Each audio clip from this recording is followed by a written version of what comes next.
बहुत स्वागत है आप सभी का। आप देख रहे हैं प्राइम टाइम शो अपना बिहार। मैं हूं आपके साथ जया मिश्रा। बुलेटिन की शुरुआत बड़ी खबर के साथ करने जा रहे हैं। न्यूज 18 की खबर पर मुहर लग चुकी है। High profile Gopal Khemka murder case के तार बेऊर जेल से जुड़े हुए हैं और इसकी जानकारी हमने दी थी। और देखिए न्यूज 18 की खबर पर मुहर लग चुकी है। पटना के जोनल आईजी ने न्यूज 18 की खबर की पुष्टि की। बेऊर जेल के अंदर से छापेमारी के दौरान 3 मोबाइल फोन बरामद हुए। अपराधियों से पूछताछ भी हुई है और ये खबर हमने दिखाई थी। और इसके बाद देखिए आईजी की तरफ से भी इस पर मुहर लगा दी गई है। तस्वीरें आपको दिखा रहे हैं, बेऊर जेल के बाहर की तस्वीरें, जब यहां पर अधिकारियों की टीम पहुंची थी। जेल से छापेमारी के दौरान बताया जा रहा है कि 3 मोबाइल फोन बरामद किए गए हैं। इसकी जांच हो रही है और इसके साथ ही जेल में बंद कई अपराधियों से पूछताछ की गई है। माना जा रहा है कि हत्याकांड के तार यहां से जुड़े हो सकते हैं। जब इसकी खबर हमने चलाई, जब ये खबर चलाई हमने, तो इसके बाद ये एक्शन देखने को भी मिला। और आईजी से जब हमारी टीम ने बात की तो उन्होंने इस खबर पर मुहर भी लगाई कि उनकी टीम बेऊर जेल पहुंची थी और वहां पर छापेमारी करते हुए 3 मोबाइल फोन बरामद हुए। देखिए 4 जुलाई की रात पटना के पौष इलाके में बड़े व्यापारी गोपाल खेमका की गोली मारकर हत्या कर दी गई। इस घटना से पूरा पटना दहल उठा। कानून व्यवस्था पर सवाल भी उठे। लेकिन पटना के बाद अब सरकार इस खबर के बाद एक्शन में दिख रही है। यह घटना जो है सरकार पर सवाल भी उठा रही थी और सख्त कार्रवाई के निर्देश भी दिए जा चुके हैं। अब तक इस पूरे मामले में क्या कार्रवाई हुई है आपको इस रिपोर्ट के जरिए दिखाते हैं।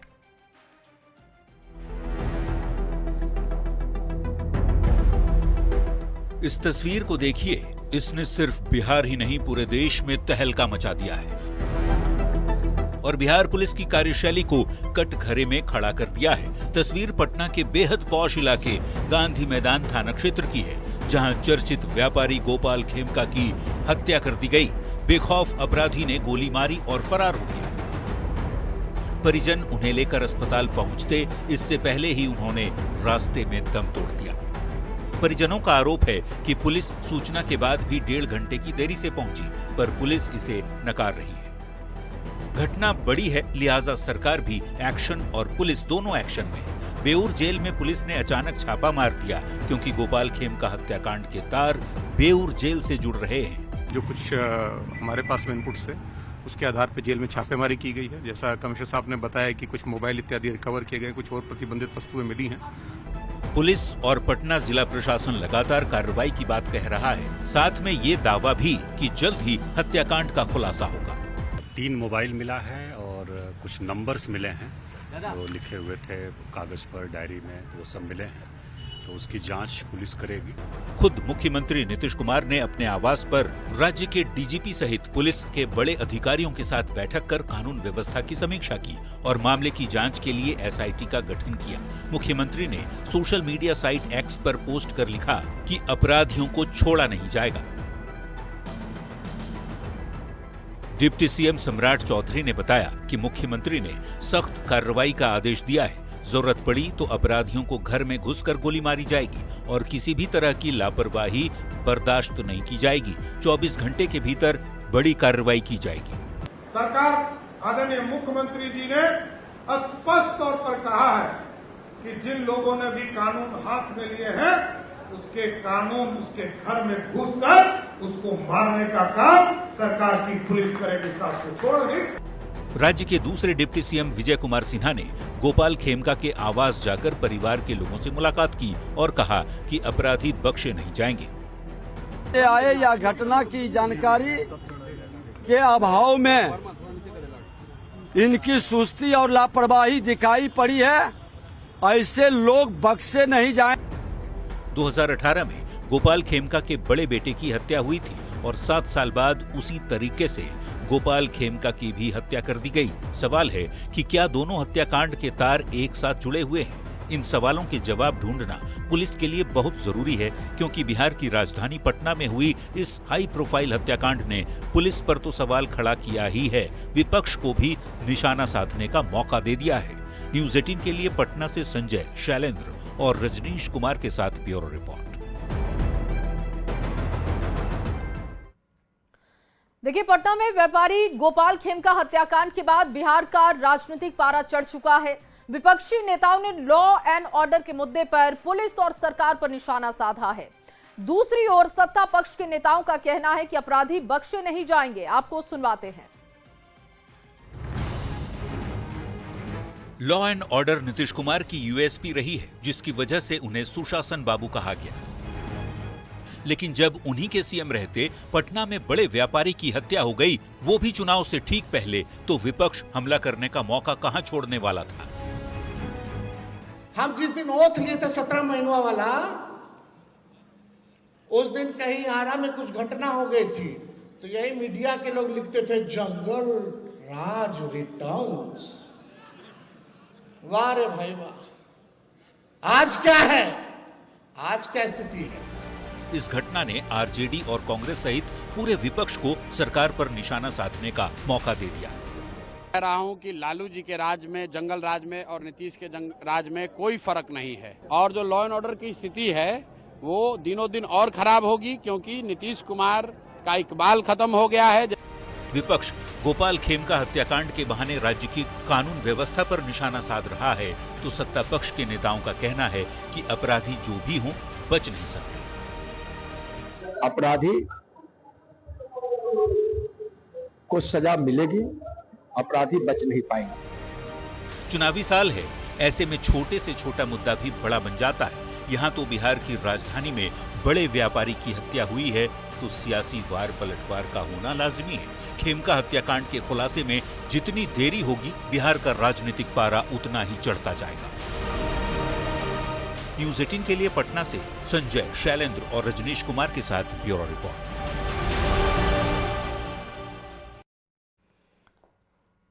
पटना में Gopal Khemka high profile murder case ने पूरे बिहार में सनसनी फैला दी है।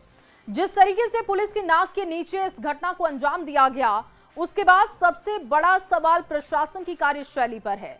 गोपाल खेमका के परिजन पुलिस पर लापरवाही के आरोप लगा रहे हैं, तो दूसरी तरफ अपराधियों को पकड़ने के लिए एसआईटी का गठन भी हुआ है। इस बीच न्यूज़ 18 को इस पूरे हत्याकांड की सीसीटीवी फुटेज हाथ लगी है। देखिए कैसे इस पूरे हत्याकांड को अंजाम दिया गया है।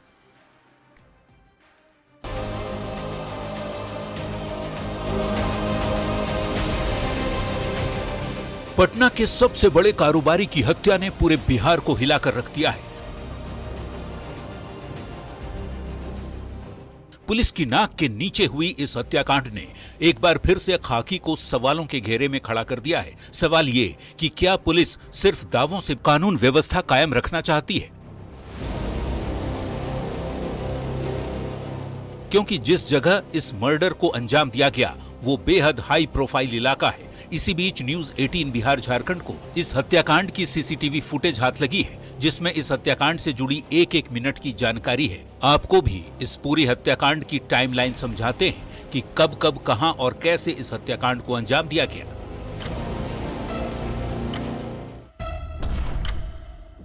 शुक्रवार रात 11:30 पर गोपाल खेमका बांकीपुर क्लब से घर लौट रहे थे।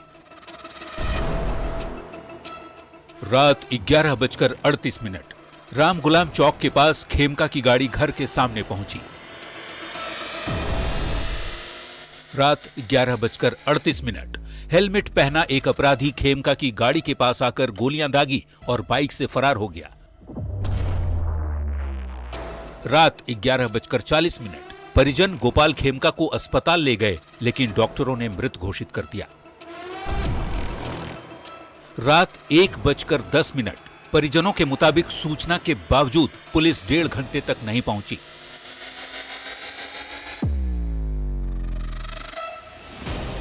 पटना पुलिस इस हाई प्रोफाइल मर्डर केस की गंभीरता से जांच में जुटी है। एसआईटी के जरिए एक बिंदुओं को खंगाला जा रहा है, लेकिन इस बड़ी वारदात ने एक बार फिर से राजधानी की बिगड़ती कानून व्यवस्था को सवालों के घेरे में खड़ा कर दिया।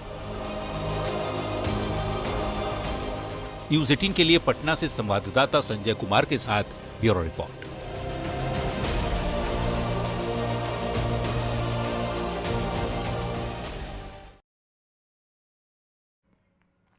और चलिए आगे बढ़ते हुए पटना से आपको बड़ी खबर दे। गोपाल खेमका के घर पहुंचे राज्यपाल। हत्याकांड पर आरिफ मोहम्मद खान ने बयान दिया। घटना बहुत दुर्भाग्यपूर्ण है, दुखद है, आरोपियों को बख्शा नहीं जाएगा। सरकार पूरी तरीके से अलर्ट पर है। लॉ एंड ऑर्डर को लेकर सीएम खुद गंभीर है और बैठक भी उन्होंने की है। राज्यपाल परिजनों से मिलने के लिए पहुंचे थे। उस दौरान उन्होंने दुखद घटना इससे बताया और कहा कि सीएम खुद मॉनिटरिंग कर रहे हैं। लॉ एंड ऑर्डर का इकबाल खत्म नहीं हुआ है, अलर्ट पर सरकार है।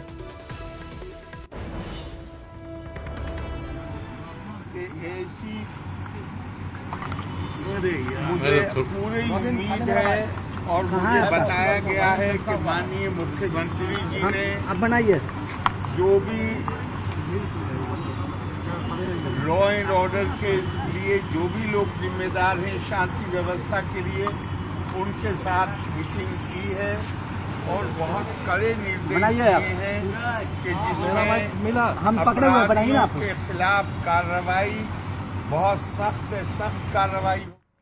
और अब बात आरजेडी के कार्यक्रम की होगी। दरअसल पटना में आरजेडी के 28वें स्थापना दिवस पर आरजेडी की तरफ से राष्ट्रीय परिषद की बैठक बुलाई गई। बैठक में लालू प्रसाद ने साफ कर दिया है कि आरजेडी तेजस्वी के नेतृत्व में विधानसभा का चुनाव लड़ेगी। स्थापना दिवस समारोह में आरजेडी ने तेजस्वी भवन नाम से वीडियो लॉन्च किया। आपको ये पूरी रिपोर्ट दिखाते हैं। बचाने और लोकतंत्र को बचाने और बिहार को बनाने और सरकार बनाने के लिए लड़ेगा। चुनावी साल में आरजेडी ने 28वां स्थापना दिवस समारोह मनाया। आरजेडी के इस खास समारोह में पार्टी के दिग्गज नेता जुटे। बापू सभागार में हुई राष्ट्रीय परिषद की बैठक में लालू प्रसाद को 13वीं बार पार्टी का राष्ट्रीय अध्यक्ष चुना गया। इस मौके पर आरजेडी ने तेजस्वी भवा नाम से वीडियो लॉन्च किया। इस वीडियो के जरिए तेजस्वी को बिहार का अगला सीएम बताया गया। आरजेडी की राष्ट्रीय परिषद की बैठक में तेजस्वी का अगला सीएम बनने को लेकर ब्रांडिंग की गई। तेजस्वी ने बैठक को संबोधित करते हुए एक बार फिर से लोकतंत्र और संविधान बचाने की अपील की। तेजस्वी ने ये भी आरोप लगाया कि गरीबों का वोट काटने की साजिश रची जा रही है। जो हमने घोषणाएं की है उसको आप लोग जमीन पे उतारने का काम कीजिए। उतारिएगा ना। आज से कोई आपस में नहीं लड़ेगा, सब एक होकर के संविधान बचाने और लोकतंत्र को बचाने और बिहार को बनाने और सरकार बनाने के लिए लड़ेगा। हाथ उठाइए, लड़ना है ना एक होकर के। वोट का अधिकार छीनना चाहते हैं, कटवाना चाहते, जरा सचेत रहिएगा। अपना अपना बूथ पे रहिएगा ना। किसी गरीब का वोट ना कटे और किसी फलतुआ का जुड़े ना। आरजेडी की राष्ट्रीय परिषद की बैठक को संबोधित करते हुए लालू प्रसाद ने कहा, आपके भरोसे पर खरा उतरेंगे। लालू प्रसाद ने चुनावी साल में कार्यकर्ताओं को एकजुट होने की अपील की और ये भी कहा कि इस चुनाव में उन्होंने तेजस्वी यादव को आगे किया है। आपने मुझ पर विश्वास किया, पार्टी पर, ये मैं आपको विश्वास दिलाना चाहता हूँ कि आपके विश्वास पर, आपके अरमानों को निर्वहन करेंगे। किसी कीमत पर झुकने नहीं देंगे, पार्टी को कमजोर नहीं होने देंगे।